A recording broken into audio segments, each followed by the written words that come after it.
For starters, the Prophet ﷺ explicitly informed us of the virtues of standing in prayer, particularly in this month when he said, "Whosoever stands in the night of Ramadan with faith and in hope of receiving Allah's reward, his past sins will be forgiven." Secondly, by praying Taraweeh, you gain the reward of standing the whole night in prayer.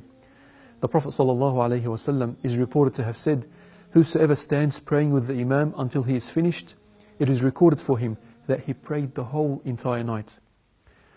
Another point to note is that your extra voluntary prayers will make up for all the shortcomings in your obligatory prayers. The Prophet Muhammad ﷺ informed us that when a man stands before Allah subhanahu wa ta'ala on the day of resurrection and his obligatory prayers are found to be defective, Allah subhanahu wa ta'ala will say, "See if my servant has any voluntary prayers that can complete what is lacking in his obligatory prayers."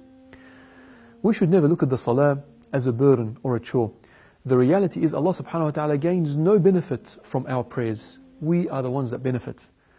You know, for Prophet Muhammad, prayer was considered a comfort and a form of relaxation, an escape from the daily grind.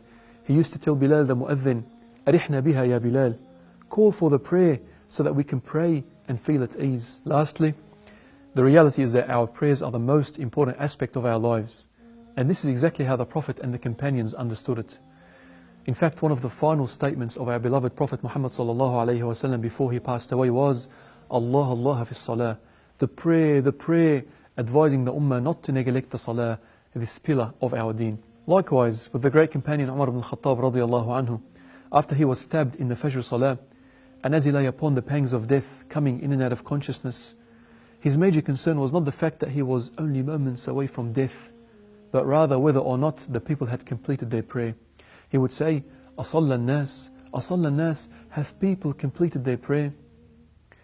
My dear brothers and sisters, I hope these quick examples illustrate the importance of our prayers, not only in this month, but throughout our entire lives. May Allah subhanahu wa ta'ala grant us perfection in our prayers and grant us the strength to perform our prayers in a manner pleasing to Him. Assalamu alaikum wa rahmatullahi wa barakatuh.